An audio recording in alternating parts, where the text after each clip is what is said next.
Alok Sharma Congress party के एक ऐसे प्रवक्ता है जिनको बहुत जल्द गुस्सा आता है, जो जल्दी गुस्सा हो जाते हैं। मे बी शायद वो शॉर्ट टेम्पर्ड है। खैर, गुस्से को लेकर मेरी यही सोच है कि इंसान तभी बहुत गुस्सा होता है, तभी उसे गुस्सा आता है जब कोई चीज उसके हिसाब से न हो रही हो, कोई बात उनके हिसाब से न कही जा रही हो।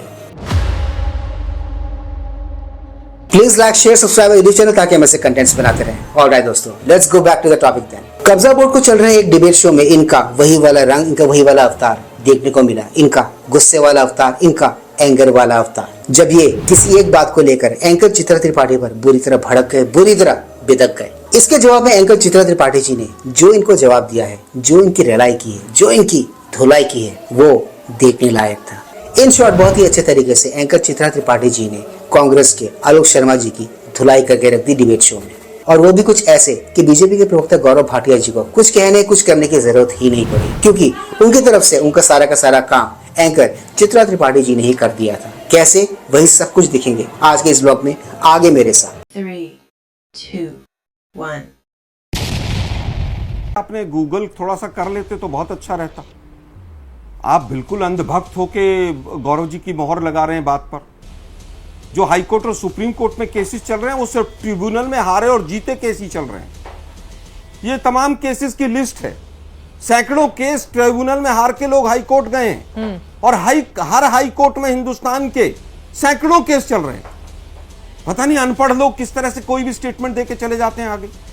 तो हाई कोर्ट में, सुप्रीम कोर्ट में केस को देखो, सीधी और साफ सुथरी बात यह है कि एंटायर डिबेट शो, इस देश में जो कब्जा बोर्ड है उनके खिलाफ जो एक बिल सरकार लेके आ रही है संसद में, उसके इर्द गिर्द है, उसको लेके ये डिबेट शो एंटायर चल रहा है। और बहुत सीधी सी बात है, कांग्रेस पार्टी के प्रवक्ता होने के नाते आलोक शर्मा जी उस बिल के विरोध में यहाँ पर बोल रहे हैं। कौन से जाते हैं चित्रा जी, आप बताइए मुझे। आलोक शर्मा जी, आप चूंकि मेरे शो में 1.5 सालों के बाद आए हैं, तो नहीं, आप बताइए ना, आपने कहा। आलोक शर्मा जी, आज ईद का भी मौका है, मुझे लग रहा है कि 1.5 साल के बाद अगर कोई मेहमान आपके शो में आए तो फिर उसका थोड़ा लिहाज रख लेना चाहिए।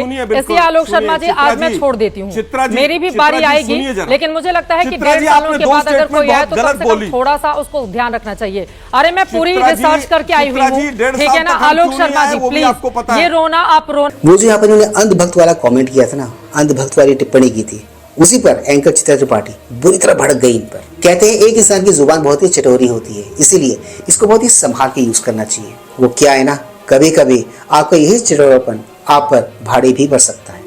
ना छोड़ दीजिए आलोक जी, आप बहुत लंबे वक्त के बाद आए हैं, थोड़ा सा बीजेपी के आरोपों रोना आप रोते हैं, मैं रो नहीं रहा हूँ। अपनी भाषा को लगाम दीजिए चित्रा जी, बोलिए, अपनी भाषा को लगाम दीजिए। मैं पब्लिक को डिसाइड करने देती हूँ। पूछ रहा हूँ हाई कोर्ट मैं शो छोड़ दूंगा अगर आप जवाब नहीं देंगी तो। शो छोड़ने की धमकी अगर आप देंगे, ये बताइए, हाई कोर्ट और सुप्रीम कोर्ट के केसेस कौन से जाते हैं? आलोक जी, अच्छा नहीं लगता है। आप मुझे बताइए ना, आप बीजेपी के प्रवक्ता की हर बात पर मोहर लगाए चले जा रही है। मैंने तो ऐसा सवाल ही पूछा है, चित्रा जी बात सुनिए मेरी। तो देखा आपने कैसे उल्टा चोर कोतवाल को डांट देता है, या फिर कैसे उल्टा चोर कोतवाल को डांटता है। ये उसी का एग्जाम्पल था, ये उसी एक नमूना था। यहाँ पर चित्रा त्रिपाठी जो इन पर भड़की थी, उसके जवाब में ये उल्टा इन पर भड़क गए। ये वाला लॉजिक बड़ा काम करता है, क्योंकि ये वाला पैंतरा वो पैंतरा है जो अक्सर टाइट सिचुएशन में बड़ा ही काम आता है। आप उसको अपने हिसाब से यूज कर सकते हो, जैसे कि इन्होंने यहाँ पर किया। यहाँ पर चित्रा त्रिपाठी पर भड़की हुई थी, उल्टा उसके जवाब में ये इन पर भड़क गए, ये इन पर बिदक गए। एनीवेज, ये इंटायर डिबेट कब्जा बोर्ड को दुरुस्त करने के लिए सरकार जो बिल ला रही है उसी के इर्द गिर्द था। कब्जा बोर्ड को लेके आपकी क्या समझ है, आप क्या सोचते हो, ये मैं आपकी समझ पर छोड़ता हूँ। कई सारी इन्फॉर्मेशन, कई सारी डिटेल्स इसको लेकर ऑनलाइन अवेलेबल है, आप चाहे तो वहां जाकर चेक कर सकते हैं। आपको एग्जैक्टली पता चल जाएगा कि कब्जा बोर्ड इस देश में फंक्शन कैसे करता है। तो दोस्तों, आज के इस ब्लॉग में सिर्फ इतना ही। मैं मिलूंगा आप सबके साथ अपने अगले ब्लॉग में। NES, do not forget to like, share, subscribe YouTube channel. इससे हमें शक्ति मिलती है, इससे हमें ताकत मिलती है, और इससे हमें मोटिवेशन मिलती है। कीप स्माइलिंग दोस्तों।